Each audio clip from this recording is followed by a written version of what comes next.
ആകാശവാണി.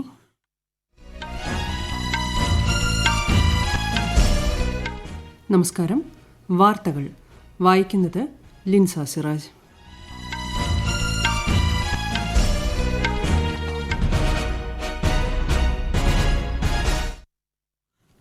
പ്രധാന വാർത്തകൾ. ഇന്ത്യ പുരോഗതിയുടെ പാതയിലാണെന്നും സുസ്ഥിരതയുടെ നെടുംതൂണായി ലോകം ഇന്ത്യയെ ഉറ്റുനോക്കുകയാണെന്നും പ്രധാനമന്ത്രി നരേന്ദ്രമോദി. ദേശീയ യുവജനോത്സവം പ്രധാനമന്ത്രി വെള്ളിയാഴ്ച മഹാരാഷ്ട്രയിലെ നാസിക്കിൽ ഉദ്ഘാടനം ചെയ്യും. 2047ഓടെ ഇന്ത്യ $30 ട്രില്യൺ സമ്പദ് വ്യവസ്ഥയായി മാറുമെന്ന് കേന്ദ്രമന്ത്രി നിർമ്മല സീതാരാമൻ. പദ്ധതി ആനുകൂല്യങ്ങൾ അർഹതപ്പെട്ടവർക്ക് ലഭിക്കുന്നുവെന്ന് വികസിത് ഭാരത് സങ്കല്പ് യാത്ര ഉറപ്പാക്കുകയാണെന്ന് കേന്ദ്ര സഹമന്ത്രി ശോഭ കരന്തലജെ. 15ാം കേരള നിയമസഭയുടെ 10ാം സമ്മേളനം ജനുവരി 25 മുതൽ വിളിച്ചു ചേർക്കാൻ മന്ത്രിസഭായോഗം തീരുമാനിച്ചു. കലിംഗ സൂപ്പർ കപ്പ് ഫുട്ബോളിൽ ഷില്ലോങ് ലജോങ്ങിനെതിരെ കേരള ബ്ലാസ്റ്റേഴ്സിന് വിജയം. വാർത്തകൾ വിശദമായി. ഇന്ത്യ പുരോഗതിയുടെ പാതയിലാണെന്നും സുസ്ഥിരതയുടെ നെടുംതൂണായി ലോകം ഇന്ത്യയെ ഉറ്റുനോക്കുകയാണെന്നും പ്രധാനമന്ത്രി നരേന്ദ്രമോദി. ഗാന്ധിനഗറിൽ 10ാമത് വൈബ്രന്റ് ഗുജറാത്ത് ആഗോള ഉച്ചകോടി ഉദ്ഘാടനം ചെയ്യുകയായിരുന്നു പ്രധാനമന്ത്രി. The world looks at India as an important pillar of stability, a friend who can be trusted, a partner who believes in people-centric development, a voice that believes in global good. വ്യവസായ മേഖലയിലെ അടിസ്ഥാന സൌകര്യങ്ങളുടെ സുസ്ഥിരത, അത്യാധുനിക വൈദഗ്ധ്യം, ശുദ്ധമായ ഊർജ്ജം, ഹരിത ആവാസ വ്യവസ്ഥ എന്നിവ വികസിപ്പിക്കുന്നതിനുള്ള ഇന്ത്യയുടെ പ്രതിബദ്ധത ശ്രീ മോദി ആവർത്തിച്ചു. വരും വർഷങ്ങളിൽ ലോകത്തെ ഏറ്റവും മികച്ച 3 സമ്പദ് വ്യവസ്ഥകളിൽ ഇന്ത്യയും ഉൾപ്പെടുമെന്നും പ്രധാനമന്ത്രി ആത്മവിശ്വാസം പ്രകടിപ്പിച്ചു. വൈബ്രന്റ് ഗുജറാത്ത് ആഗോള ഉച്ചകോടിയുടെ 10ാം പതിപ്പോടെ UAEയുമായും ആഫ്രിക്കയുമായും ഇന്ത്യയുടെ ബന്ധം കൂടുതൽ ദൃഢമായതായി പ്രധാനമന്ത്രി പറഞ്ഞു. വികസനത്തിന്റെ യഥാർത്ഥ കവാടമെന്ന് വൈബ്രന്റ് ഉച്ചകോടിയെ വിശേഷിപ്പിച്ച പ്രധാനമന്ത്രി ഡിജിറ്റൽ മേഖലയിലെ വിപ്ലവകരമായ പരിവർത്തനത്തിനും റോഡ്, റെയിൽ, ജലം, വ്യോമ അടിസ്ഥാന സൌകര്യങ്ങളുടെ വിപുലീകരണത്തിനും രാജ്യം സാക്ഷ്യം വഹിക്കുകയാണെന്നും പറഞ്ഞു. UAE president Mohamed bin Zayed Al Nahyan, Mozambique president Filipe Nyusi, Timor president Leste Jose Ramos Horta, കേന്ദ്രമന്ത്രി പീയൂഷ് ഗോയൽ, ഗുജറാത്ത് മുഖ്യമന്ത്രി ഭൂപേന്ദ്ര പട്ടേൽ എന്നിവരും 100-ലധികം രാജ്യങ്ങളിൽ നിന്നുള്ള വ്യവസായ പ്രതിനിധികളും ഉദ്ഘാടന സമ്മേളനത്തിൽ പങ്കെടുത്തു. ദേശീയ യുവജനോത്സവം പ്രധാനമന്ത്രി നരേന്ദ്രമോദി വെള്ളിയാഴ്ച മഹാരാഷ്ട്രയിലെ നാസിക്കിൽ ഉദ്ഘാടനം ചെയ്യും. തുടർന്ന് രാജ്യത്തെ യുവാക്കളെ അദ്ദേഹം അഭിസംബോധന ചെയ്യും. സ്വാമി വിവേകാനന്ദന്റെ ആശയങ്ങളെയും ചിന്തകളെയും ആദരിക്കുന്നതിനായി അദ്ദേഹത്തിന്റെ ജന്മദിനമായ ജനുവരി 12-ന് എല്ലാ വർഷവും ദേശീയ യുവജന ദിനമായി ആഘോഷിച്ചുവരുന്നു. എന്റെ ഭാരതം വികസിത ഭാരതം അറ്റ് 2047 യുവാക്കൾ യുവജനങ്ങൾക്കായി എന്നതാണ് ഈ വർഷത്തെ ദേശീയ യുവജനോത്സവത്തിന്റെ പ്രമേയം. യുവജന ദിനത്തോടനുബന്ധിച്ച് രാജ്യത്തെ പ്രധാന നഗരങ്ങളിലും 750 ജില്ലാ ആസ്ഥാനങ്ങളിലും റോഡ് സുരക്ഷാ ബോധവൽക്കരണ പരിപാടികൾ നടത്തും. 2047ഓടെ ഇന്ത്യ $30 ട്രില്യൺ സമ്പദ് വ്യവസ്ഥയായി മാറുമെന്ന് കേന്ദ്ര ധനമന്ത്രി നിർമ്മല സീതാരാമൻ. 2028ഓടെ രാജ്യം $5 ട്രില്യൺ സമ്പദ് വ്യവസ്ഥയായി മാറുമെന്നും കേന്ദ്ര ധനമന്ത്രി പറഞ്ഞു.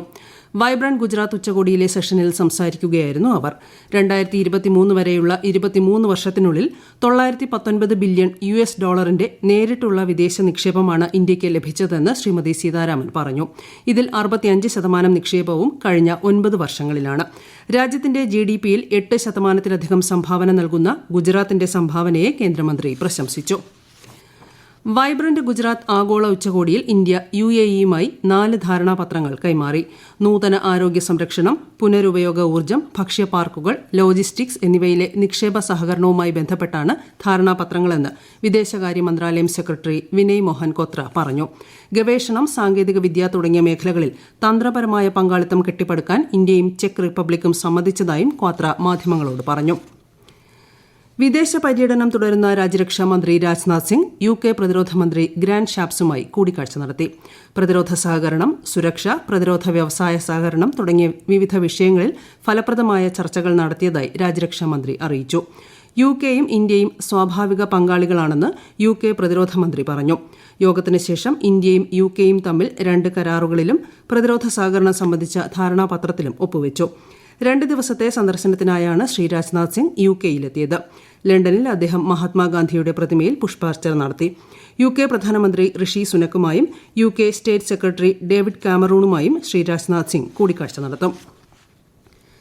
15ാം കേരള നിയമസഭയുടെ 10ാം സമ്മേളനം ജനുവരി 25 മുതൽ ചേരാൻ ഇന്ന് ചേർന്ന മന്ത്രിസഭായോഗം തീരുമാനിച്ചു.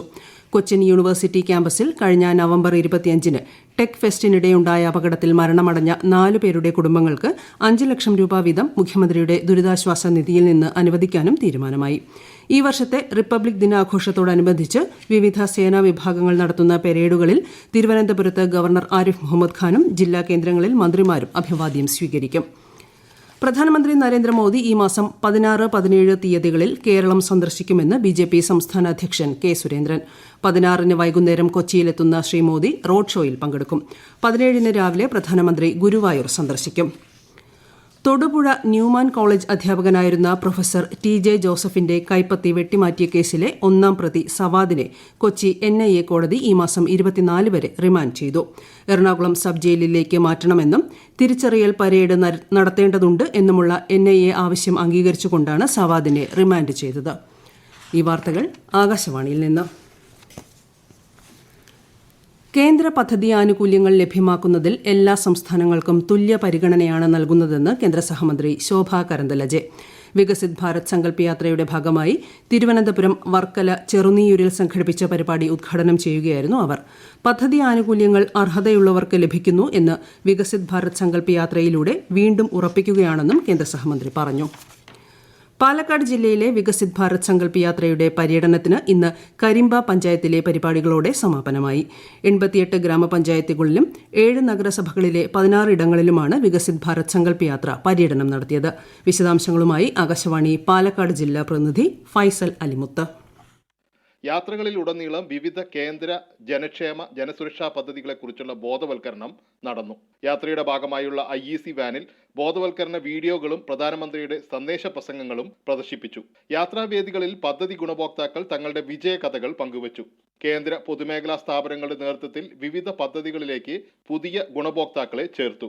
എല്ലാ യാത്രാ സ്വീകരണ വേദികളിലും പ്രധാനമന്ത്രി ഉജ്ജ്വല യോജന പദ്ധതിയിൽ വീട്ടമ്മമാർക്ക് സൗജന്യ ഗ്യാസ് കണക്ഷനുകൾ വിതരണം ചെയ്തു.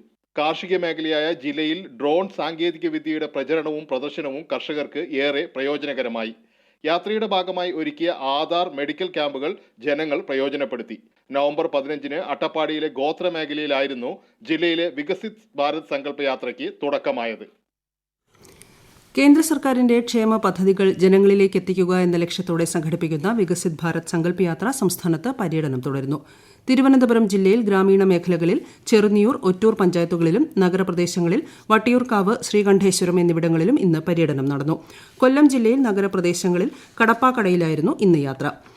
കലിംഗ സൂപ്പർ കപ്പ് ഫുട്ബോളിൽ ഗ്രൂപ്പ് ഘട്ടത്തിലെ ആദ്യ മത്സരത്തിൽ കേരള ബ്ലാസ്റ്റേഴ്സ് ഷില്ലോങ് ലജോങ്ങിനെ 1-3 ഗോളുകൾക്ക് പരാജയപ്പെടുത്തി.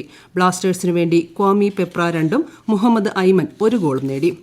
BSF director general Nitin Agarwal ഇന്ന് ജമ്മു അതിർത്തിയിലെ സൈനികരെ സന്ദർശിച്ചു.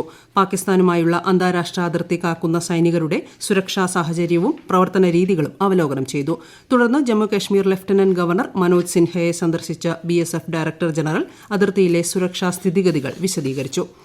രാജ്യത്തെ സ്റ്റാർട്ടപ്പ് സംരംഭങ്ങളെയും സംരംഭകരെയും നിക്ഷേപകരെയും നയരൂപകർത്താക്കളെയും ഒരുമിച്ച് കൊണ്ടുവരിക എന്ന ലക്ഷ്യത്തോടെ department four promotion of industry and internal trade startup India സംഘടിപ്പിക്കുന്ന ഇന്നൊവേഷൻ വീക്ക് 2024-ന് തുടക്കമായി.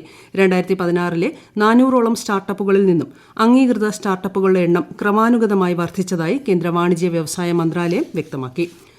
ലോകമെമ്പാടുമുള്ള സഞ്ചാരികളുടെ ഏറ്റവും പ്രിയപ്പെട്ട നഗരമായി ദുബായ് വീണ്ടും തെരഞ്ഞെടുക്കപ്പെട്ടു. ഇത് തുടർച്ചയായ 3-ാം തവണയാണ് ദുബായിക്ക് ഈ നേട്ടം ലഭിക്കുന്നത്. ലോകത്തിലെ ഏറ്റവും വലിയ ട്രാവൽ ഗൈഡൻസ് പ്ലാറ്റ്ഫോമായ ട്രിപ്പ് അഡ്വൈസർ നടത്തിയ അവലോകനത്തിലാണ് ദുബായ് ഏറ്റവും മികച്ച ആഗോള ലക്ഷ്യകേന്ദ്രം എന്ന ഖ്യാതി നേടിയത്. IIT മദ്രാസിന്റെ പുതിയ ക്യാമ്പസ് ശ്രീലങ്കയിലെ കാൻഡിയിൽ ആരംഭിക്കുമെന്ന് ശ്രീലങ്കൻ വിദ്യാഭ്യാസ മന്ത്രി ഡോക്ടർ സുശീൽ പ്രേമജയന്ത പറഞ്ഞു.